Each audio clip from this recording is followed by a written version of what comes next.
पीले दांत वाली बहू। रंजना कभी ब्रश नहीं करती थी। उसे कितनी बार उसके माँ बाप ने डांटा, लेकिन उसका कोई असर उस पर होता ही नहीं था, जिस कारण से उसके दांत पीले पीले हो जाते हैं। शादी के बाद अरे बहू, वैसे तो तुझ में कोई कमी नहीं है, पर तेरे दांत इतने पीले कैसे हैं बेटा?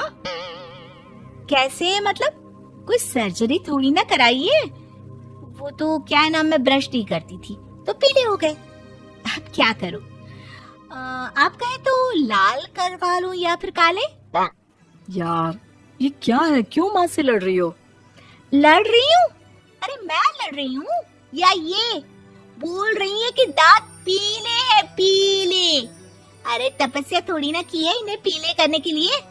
बकायदा ब्रश नहीं किया है 20 साल तक, तब जाकर। छी, कैसी बात कर रही हो? ये उस वक्त तो पीले नहीं थे जब हम लोग तुम्हें देखने आए थे। अरे तब साफ करवा लिया होगा डेंटिस्ट के पास जाकर। अब देखो कैसे पीले पीले लग रहे हैं। रंजना सास की तरफ गुस्से से देखती है। फिर शुरू हो गई पीले पीले पीले। अरे पीले तो तब भी थे जब मेरे हाथ का रसगुल्ला उड़ा उड़ा कर खा रही थी और बोल रही थी, लड़की नहीं गुणों का खजाना दे रहे भाई साहब आप। खैर, अब वो लोग करते भी तो क्या करते, पीले दांत वाली बहू पल्ले पड़ी थी तो झेलना तो था ही। एक दिन कीर्तन में रंजना गाना गा रही थी। अरे कमला बहन, माँ का द्वार है, यहाँ तो सब शुद्ध होकर आते हैं, फिर अपनी बहू को ब्रश भी नहीं करवाती तुम। दूर से पीले पीले दांत भक्ति में बाधा उत्पन्न कर रहे हैं। अरे कोई 2 साल के बच्चे थोड़ी ना लेकर आई हूँ मैं बहू बनाकर। अच्छी खासी लड़की है, अरे कैसे करवाऊं ब्रश? ये तो उसे खुद करना चाहिए ना। अब माँ बाप तो इसके जैसे तैसे निपटा दिए, ये नहीं सोचा कि सास कैसे संभालेगी। सास बहू को लेकर घर आ जाती है, लेकिन सोच लेती है कि अब इसे लेकर कहीं नहीं जाएगी। अगले रोज बहू कहती है, अरे क्या हो गया, मंदिर नहीं जाना क्या? कीर्तन का वक्त हो रहा है। मेरी मधुर वाणी से कान्हा जी जागते हैं और सोते हैं। आप तो जानती है ना उनकी भक्ति में कितना मन लगता है मेरा। वो क्या है ना, तबीयत ठीक नहीं लग रही है मेरी, आराम करूंगी मैं। तबीयत ठीक नहीं लग रही? अभी तो मिथुन के गाने पर नाच रही थी आप, और अब बोल रही है कि तबीयत ठीक नहीं लग रही। अरे भक्ति में मन लगा लो सासू माँ, ऊपर जाना है, क्या मुंह दिखाओगी आप? हाँ? सास को बहू की बात पर गुस्सा आ जाता है। मैं क्या मुंह दिखाऊंगी, इसकी चिंता तो ना कर, समझी? अपने मुंह की चिंता कर, जो ये पीले पीले दांत लेकर हर जगह पहुंच जाती है। पता है लोग कितना मजाक बनाते हैं। ना जी ना, मैं नहीं जाना कहीं तेरे साथ। तो ये बात है। कोई ना, मत जाओ, मैं अपने कमरे में ही बैठकर भक्ति कर लूंगी। ऊपर वाला दांत थोड़ी ना देखता है, मन देखता है, भावना देखता है।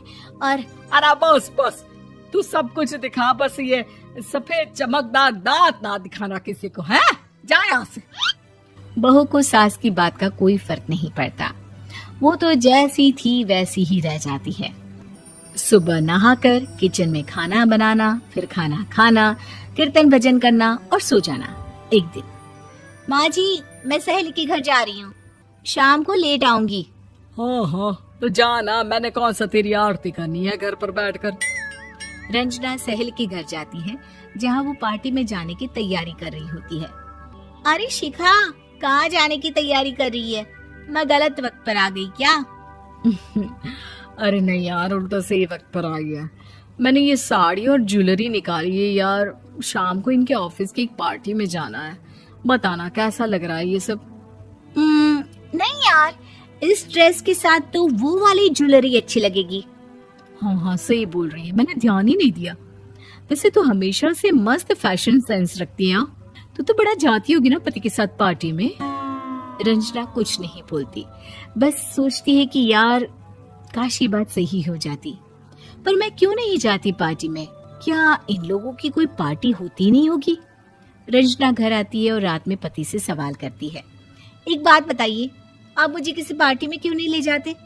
क्या आपकी यहाँ ऑफिस में पार्टी नहीं होती? पति बेचारा क्या कहता कि दांत पीले हैं तुम्हारे इसलिए। अरे कोई पार्टी होती नहीं हम लोगों के ऑफिस में, तो कहाँ से लेकर जाऊं? और मार्केट, मॉल, कहीं वीकेंड घूमना, कहीं तो। अरे यार, सारे हफ्ते में एक छुट्टी मिलती है, तो सोचता हूँ कि आराम ही कर लूं। क्यों? रंजना मन मार के रह जाती है। पहले कभी सास के साथ मंदिर जाया करती थी, लेकिन वो भी सास ने ले जाना बंद कर दिया।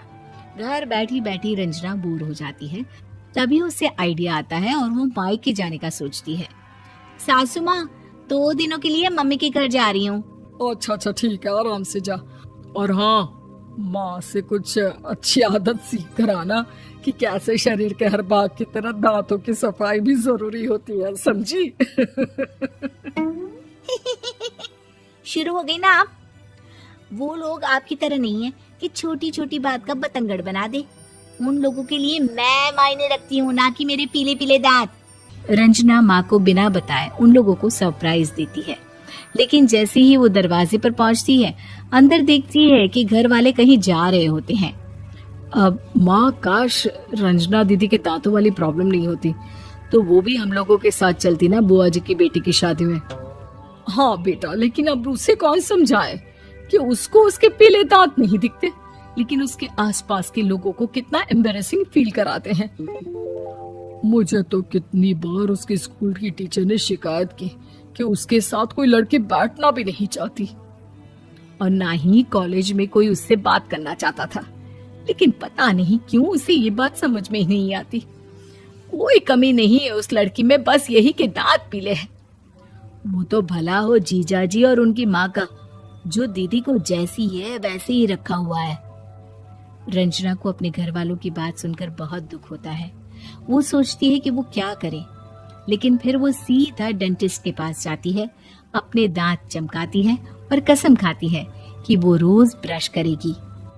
अरे क्या हो गया? तुम तो 2 दिनों के लिए गई थी ना, पर कोई ना, अच्छा है, चलो आ गई तो। रंजना सास के सामने आकर खड़ी हो जाती है और पूरी स्माइल करती है, उसके चमकदार दांतों को दिखाती हुई। हैं? चले मंदिर? माँ, मुझे माफ कर दीजिए, मैंने आप लोगों को बहुत एम्बैरेसिंग फील करवाया। मैं आज से रोज ब्रश करूंगी।